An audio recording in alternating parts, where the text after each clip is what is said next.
Boa tarde, pessoal. Bem-vindos ao Conexão Metabooks número 2. Só uma explicação rápida para vocês.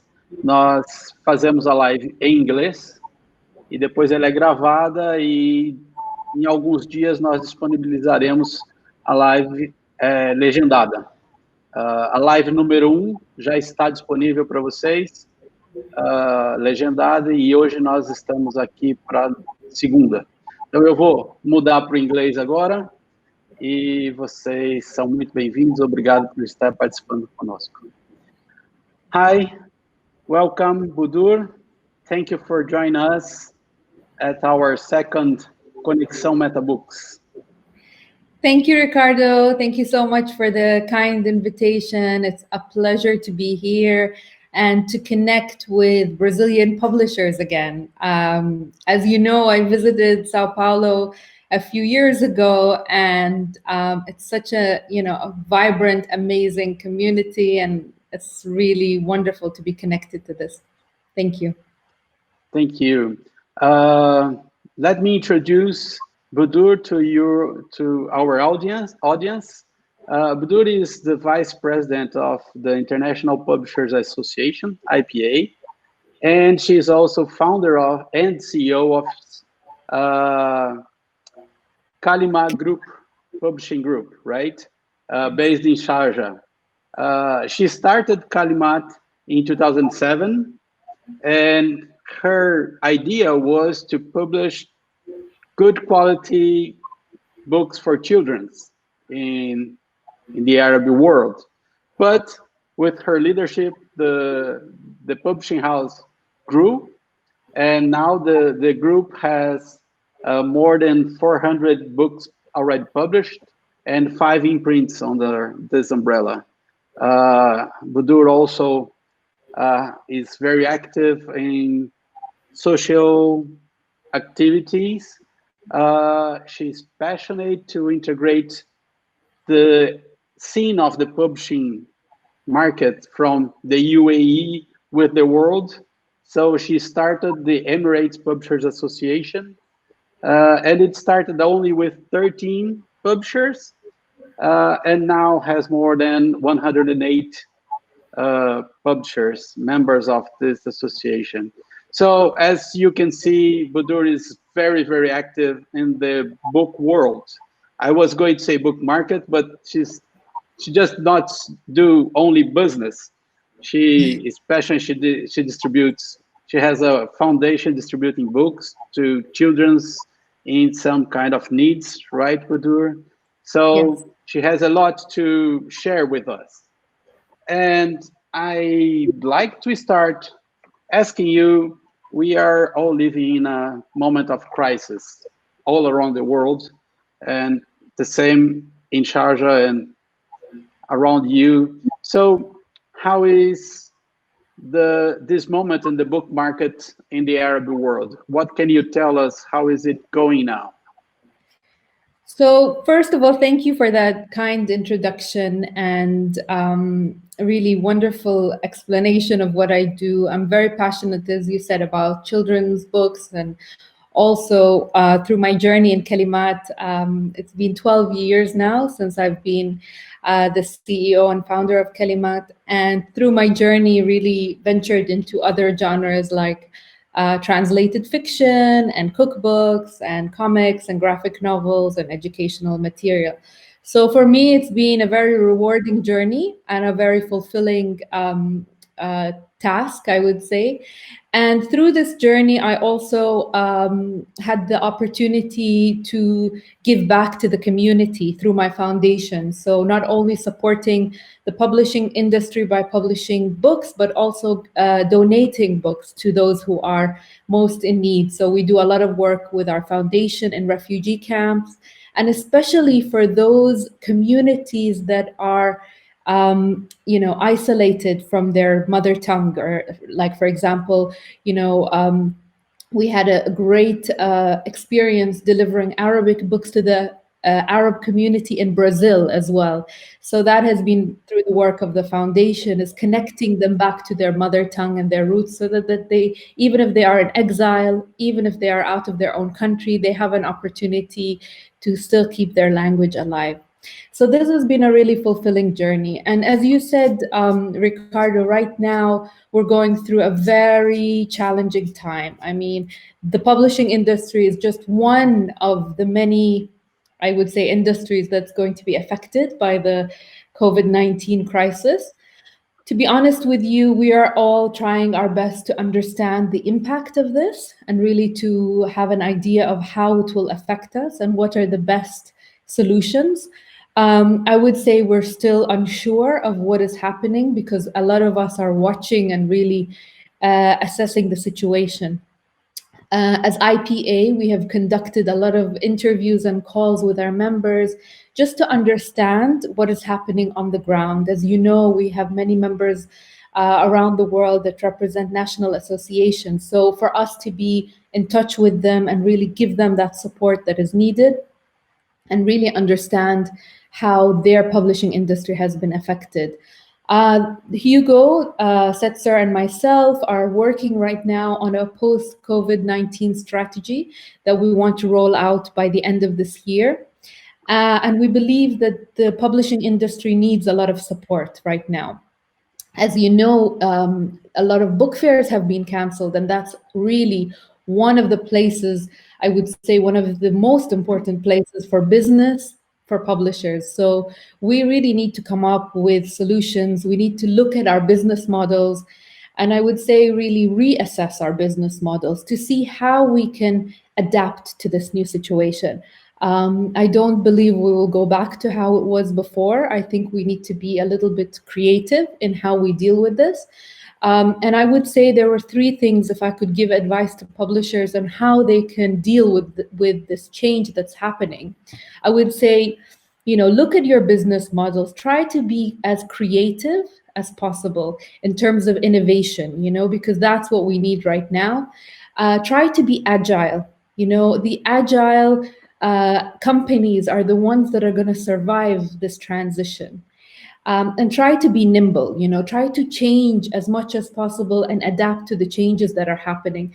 It's not going to be easy, but those of us who are prepared to look at our own business models and make changes are the ones that are going to be, I would say, in a better position at the end of this crisis. Good, thank you. You mentioned your book market. How big is the Arab or Sharjah book market today? Let's start with your area. How big is it? Maybe I'll start with the Arab publishing market, okay, and then specifically go to the UAE, if that's okay. So if you look at the Arab world, we have about 447 million people who are Arabic speaking. So, from the Middle East to North Africa. So it is more or less a very huge market. If you think about it, it's larger than the UK, larger than US and Canada combined. Because, looking at all of those numbers, a lot of them are youth as well. And a lot of them are connected digitally. So it is, I would say, a huge opportunity for publishers because it is, I would say, potentially a huge market. And I use the word potentially here because a lot of our issues are with distribution, getting to those markets.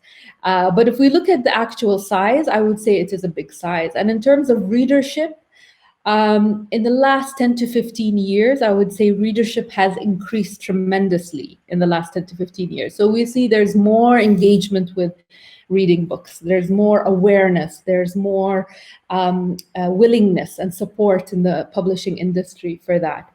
And in terms of the UAE specifically, now the UAE, for those of you who are not really familiar with the UAE, it's quite a young country. So we were sort of like established in the 1970s. And at that time, only 6 books were published per year in the 70s. And we look at now and how the leap that has happened during this time. In the 80s, we had our first press and publication law in the UAE. The first association for writers was established around that time.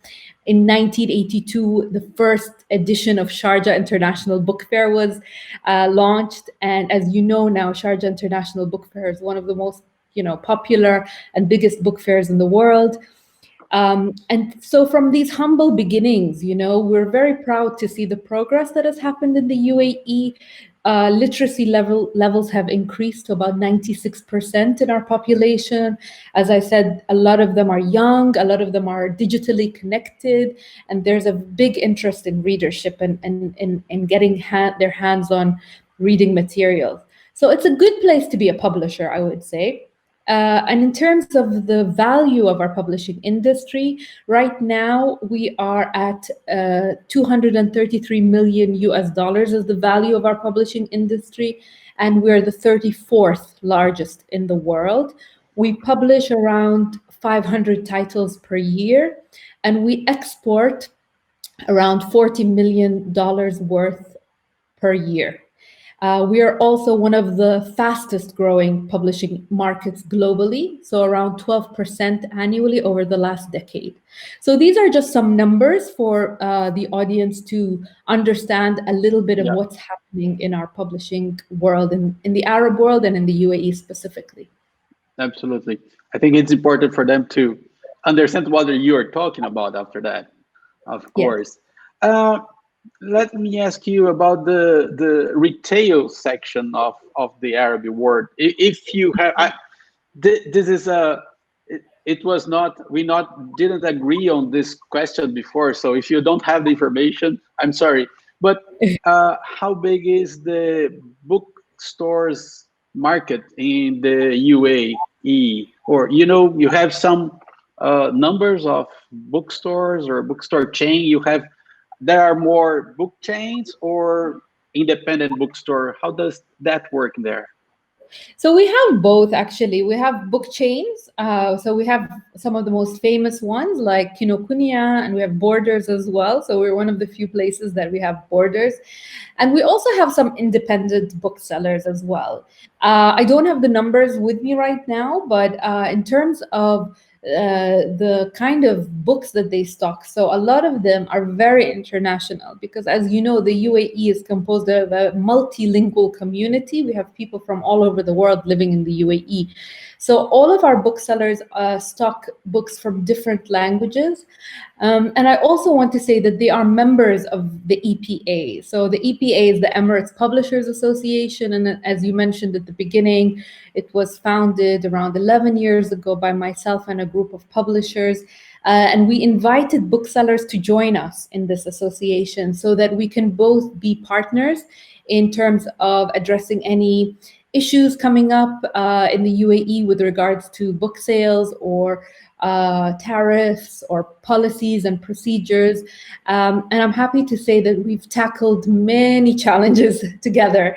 We have a great working relationship with between the booksellers and the publishers. Nice.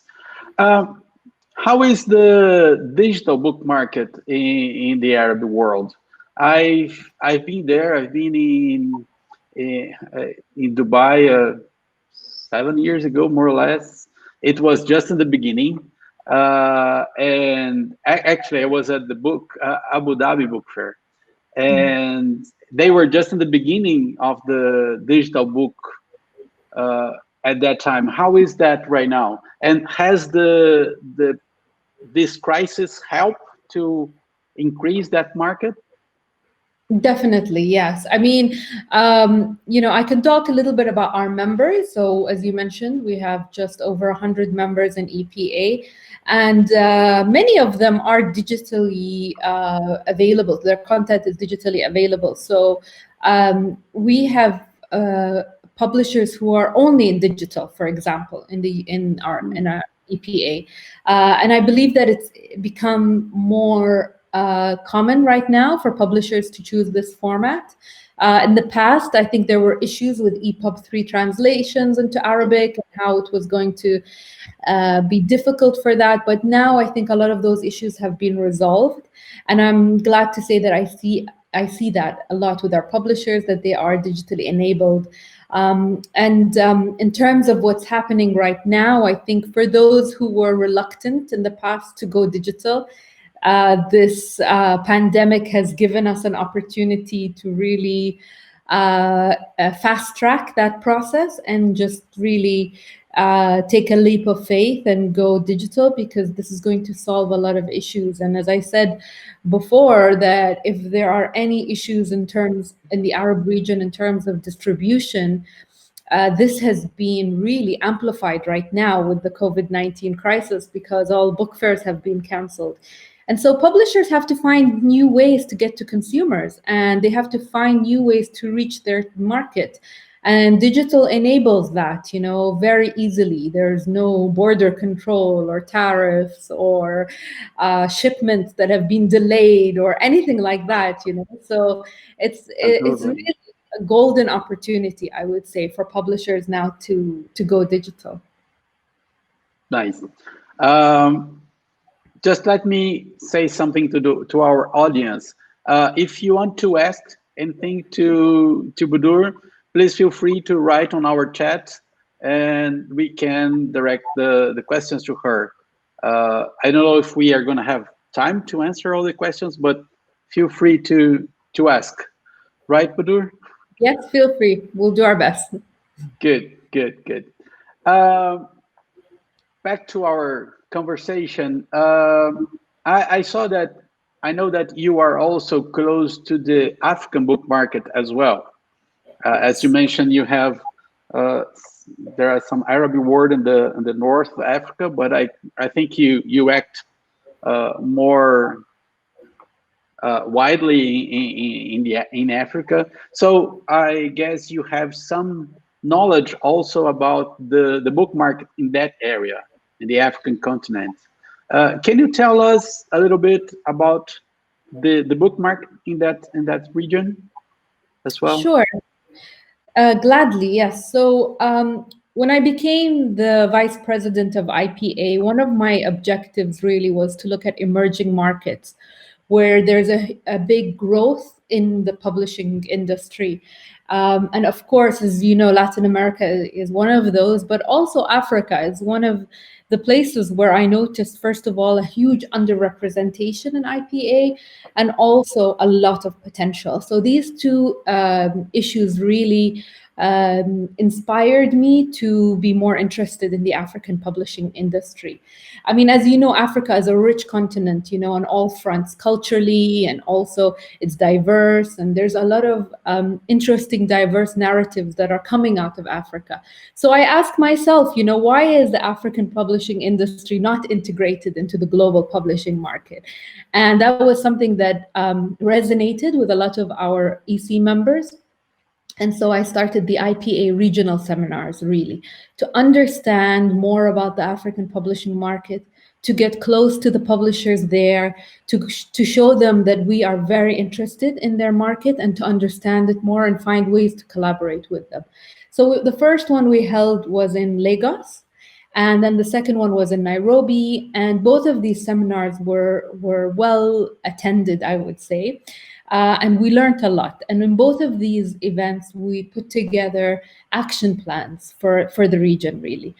And we had the committee made of 8 publishers from Africa who worked together on these action plans. And from these action plans, we managed to get the interest of Dubai Cares, which is an NGO based here in UAE, that funds a lot of educational projects in Africa. So they were very interested to partner up with us in IPA to come up with solutions and objectives that meet the challenges of the African publishing industry. And so we put together the IPA African Publishing Innovation Fund for 4 years, and with a generous grant from Dubai Cares for $800,000. And so during the next 4 years, we will work with publishers in Africa to come up with innovative projects that address some of the challenges that we see today. And I'm happy to say that for next year, we have identified the theme of digital education as one of our core themes for this fund. As you know, right now, learning has become online, and in Africa it's a big challenge because a lot of the schools don't have materials that are digitally enabled. Some of the areas are not connected to the internet, and so there's very huge challenges, and a lot of children will be out of school for a long time. So we wanted to be on the ground addressing these issues, and that's why the Publishing Fund is very important in terms of really reaching those who need us the most.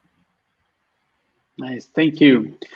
We have a question here, and I'm gonna share it with you. Thaisa Burani is asking, could you please talk a little bit more about the children's book market in the UAE?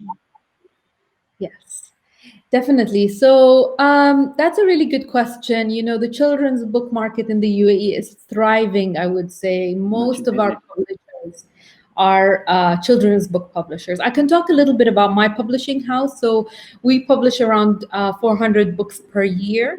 I would say almost 3/4 of them are children's books. And there's a big thirst for knowledge in terms of children's literature. You know, I think it's going through a boom right now in the UAE. Many publishers are directing their attention on that. There's also a huge interest in buying and selling rights. So the EPA has organized a lot of matchmaking sessions with publishers around the world to exchange that rights in foreign languages. And I'm happy to say that Brazil is one of our biggest partners in this, and we've worked closely with the Brazilian publishers, where there have been some exchanges in rights. So some children in Brazil will be reading some stories by Arab publishers and vice versa. So yeah, I think it's a thriving industry in the UAE right now. Nice, thank you. If anyone has more questions, please send it to us, and I'll keep asking Bodour a few more things. As you said in the beginning, you've been to Brazil. You know a little bit about our market. I know you were friends with many publishers here in Brazil. By the way, I must mention that we missed you at the São Paulo Book Fair 2 years ago. Yeah, I'm sorry I couldn't be there. I was having a baby. Yeah, we know that. It's a good reason. I'm planning to come back, hopefully, once things are safe, once we're all safe to travel. I can't wait to come back and visit everyone at the next Sao Paulo Book Fair. You'll be more than welcome. You know that. Thank you. So, you know Brazil, you know Africa, you know Arab world. Do you see areas where these three regions, let's say, can connect and can learn with each other, can connect and work together in this book market? What do you see in terms of connection of these areas? Yes, I think there's huge opportunities, you know, for us to have cross-cultural exchange, I would say. When I joined IPA many years ago, there were not, I mean, in terms of representation on the EC level, it was mainly, I would say, European. And right now I see this huge interest in learning more from other markets, you know, and IPA has really opened its doors to be more inclusive and more diverse, having, you know, people from all over the world on our executive committee. So we have representation from Asia, from Latin America, and from Africa, as well as Europe and America and Australia. So we have a great diverse EC, and I think that's helped us a lot in opening up to new markets. And through our regional seminars, we've also done that. So we've actually IPA has gone to different parts of the world and put together events for members there. Really, first of all, to get to know them, to show them that we value them, and also to learn from them. And it's through these events that we see a lot of cross-cultural exchange. So publishers really learn about, you know, new writers that are coming up in those parts of the world. And as we become more digitally connected, I would say, readers are also looking for more diverse narratives. You know, readers want to learn more about Brazilian authors, about African authors, about Asian authors. And I think this is a wonderful way to get to know other cultures, to break down stereotypes, to get really close to people on the ground there, and really to demystify, any stereotypes or misconceptions that we may have because we haven't really understood that culture. So for me, it's very important also, not only in a publishing level, but also in a way of bringing humanity closer together. Thank you. Dede, I guess it's Deborah, on Facebook. She is asking, what do you think are, or if you know, what are the themes, the subjects that could come as most important for books from now on, especially I would guess after the crisis? Do you see any special subjects that could be interesting for adults and both for children? Well, I'll tell you something that I've noticed in terms of something positive that's happening right now, because we're all in lockdown and stuck at home. I noticed, first of all, that readership has gone up tremendously. I don't know if it's the same in Brazil, but in many parts of the world, everybody is reading a lot more. You know that pile of books that you have next to your bed that you say, I'm going to read it one day. This is the time, to actually read those books. And a lot of, myself included, a lot of people have had the time to do that right now. So in terms of readership, it's gone up tremendously. And I think publishers really have noticed that. And something else that we've noticed as well is there's this big interest in really learning about other people and how everybody else is doing around the world. So it's brought us closer together, I would say, because of lockdown. We've stopped socializing on a physical level, I would say. So we try to travel through our narrative, through our books, through what we're reading. We can't really get on a plane and go to Bali. So we're going to read about Bali in a book, So it's really created some new opportunities for us to learn more about other cultures. And I think that's a positive. So if any publishers are out there, I'd love to know more if that's actually happening in Brazil, if you notice that any book sales have gone up, and how you're going to respond to that. I suppose it's important for publishers to have an online store or to have a digital, shop to be able to sell through their ebook store, for example, to get to readers. But it'll be interesting to know if that trend is also happening in Brazil. Okay, thank you. Laura is writing to us here. She has been to the professional program at the Sharjah Book Fair. She congratulates you for the program.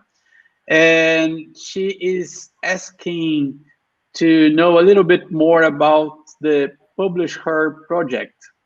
I was going to talk about this more at the end of our conversation, but since she has asked it, so let's talk about that right now.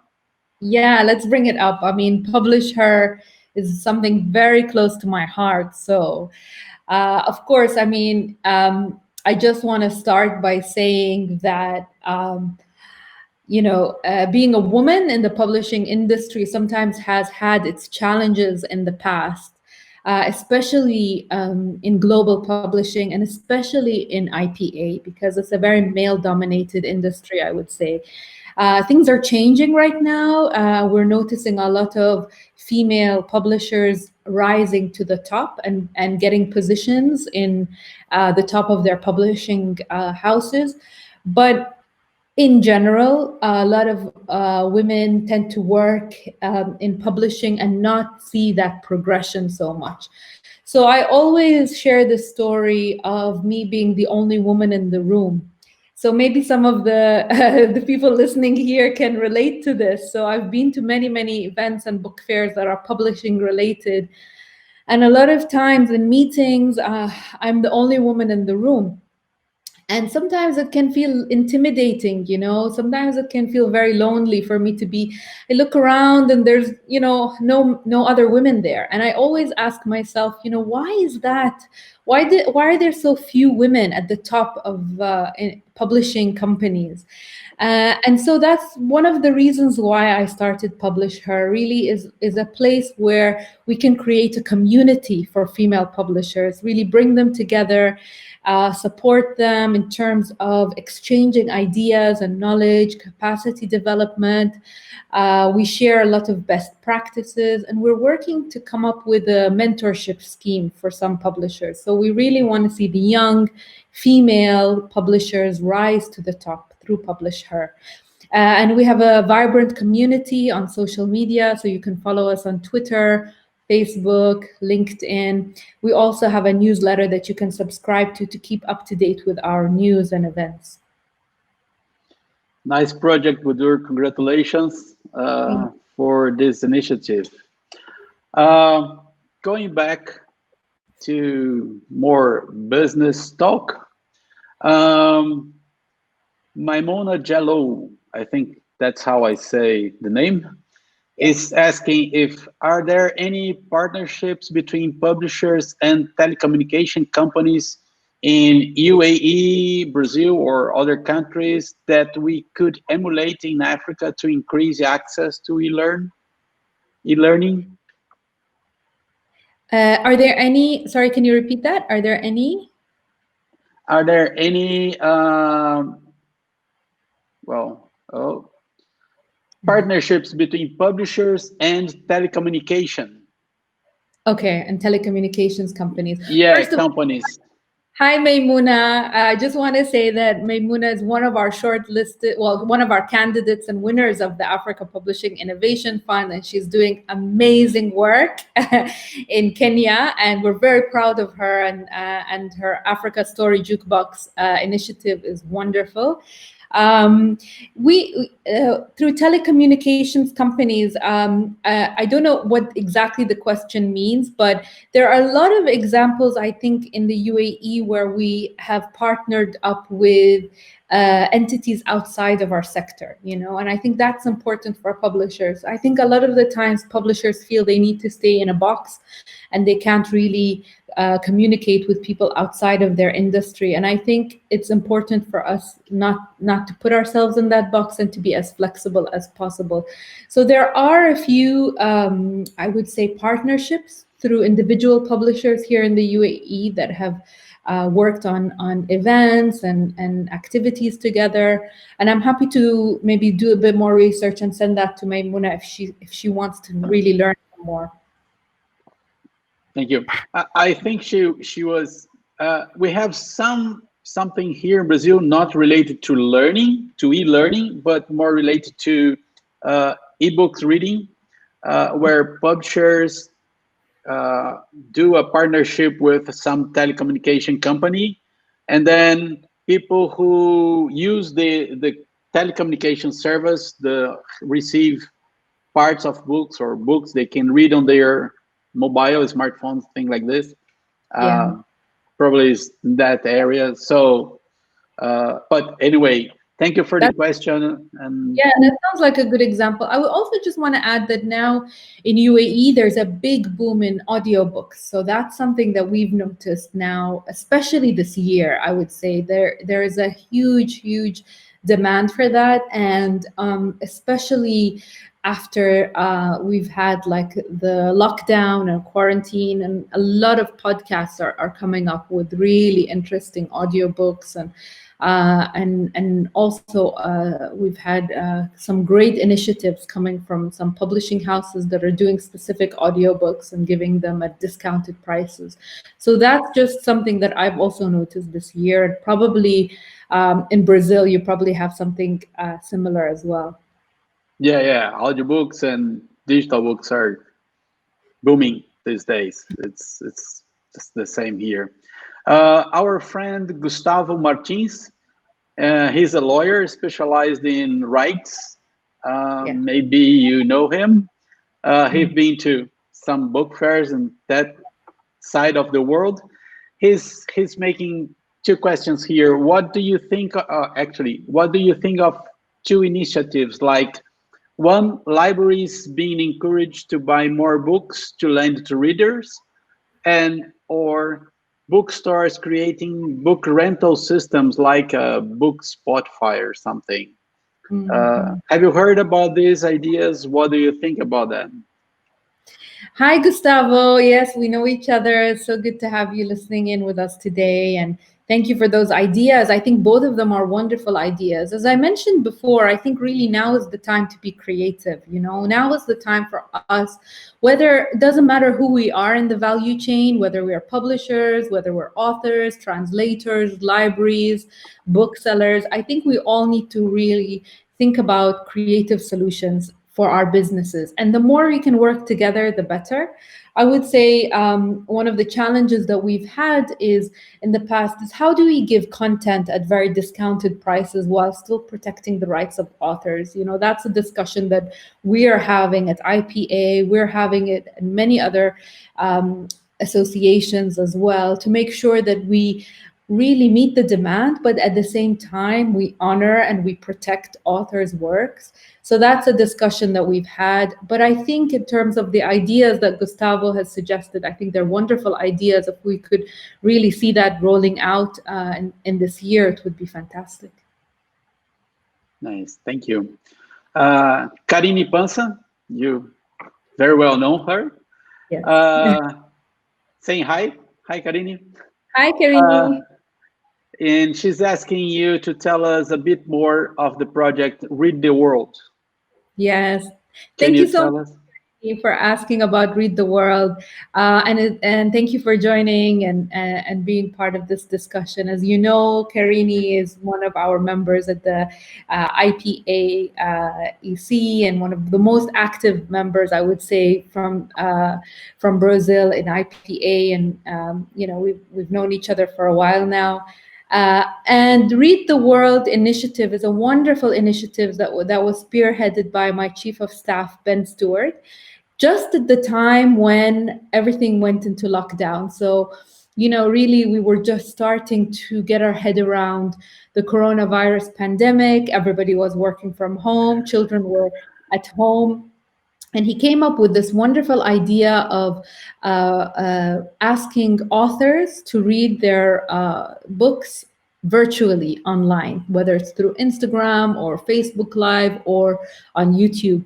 And when we've had such wonderful response to this initiative, and you can follow it through the hashtag Read the World and look at the videos on the IPA YouTube channel. And it's in collaboration with UNICEF and the WHO. So these three organizations, IPA, UNICEF, and WHO, are working together on this wonderful project. And I believe we've had some Brazilian authors in the past, but if anybody else is interested, please get in touch with me and I'll put you directly in touch with Ben to come up with some more virtual reading sessions for kids in Brazil. And we've done it in many languages. So language is not an issue. The more languages, the better. And it's really been one of the most successful IPA projects, I would say. Nice project. Very nice. Good. Sorry, as we say, time flies. We are already 40 minutes on this live. Conversation is so good. That's going really nice.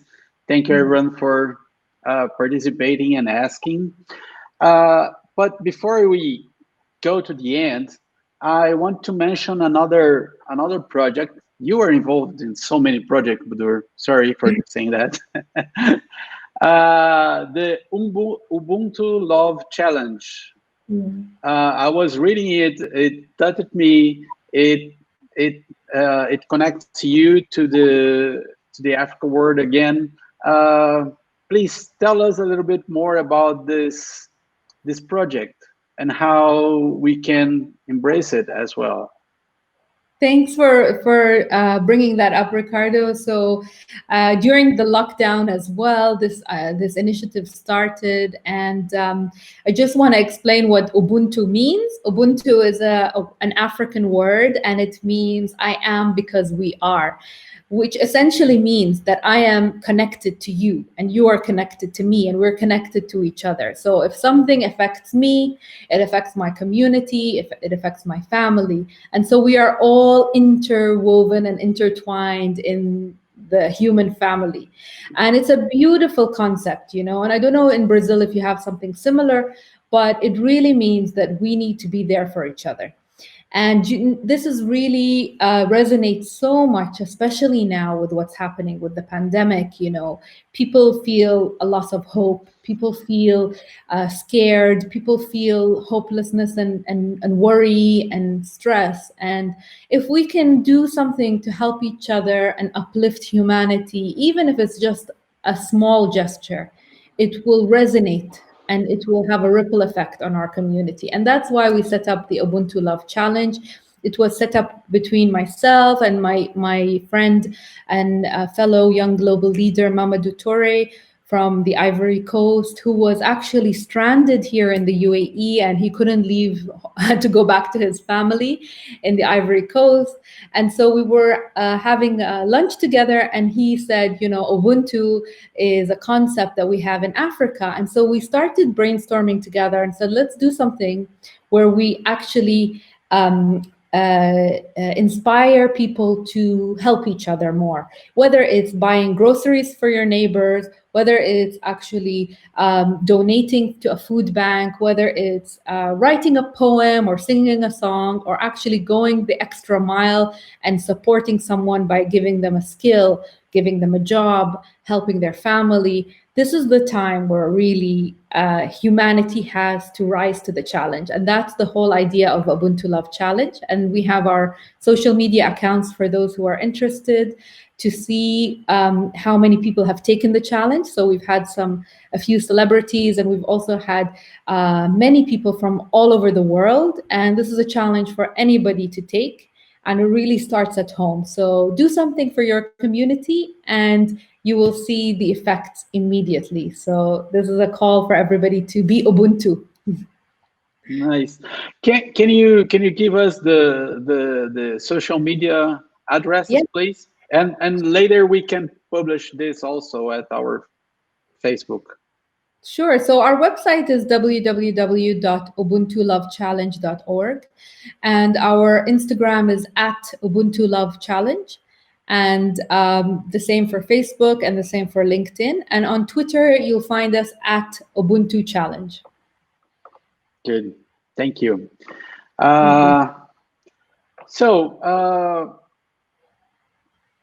To finish, I have a question from a colleague here at Metabooks. It's a little bit related to the Publish Her project. She would like to ask you, in a business world with the majority still being male, what difficulties did you touched this briefly when you talked about the project, but maybe you can talk a little bit deeper.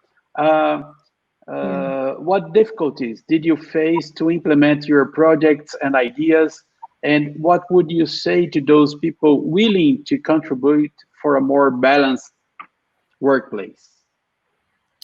Yeah, first of all, I want to thank her, I think, for this question. Karina. Yeah, Karina. I want to thank Karina for this question because it touched me actually when I received it from you, and I really reflected on it. And when I reflect on my journey in publishing, I really feel grateful. I feel grateful for the experiences, for the challenges, because they made me who I am today. I feel grateful for this journey, and I've met some amazing men and women who have really supported me in many ways. And for me, that's a blessing.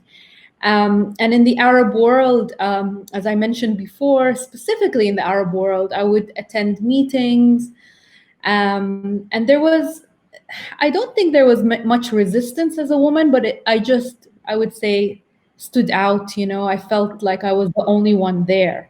because it's historically this industry, especially in the Arab world, has been dominated by men.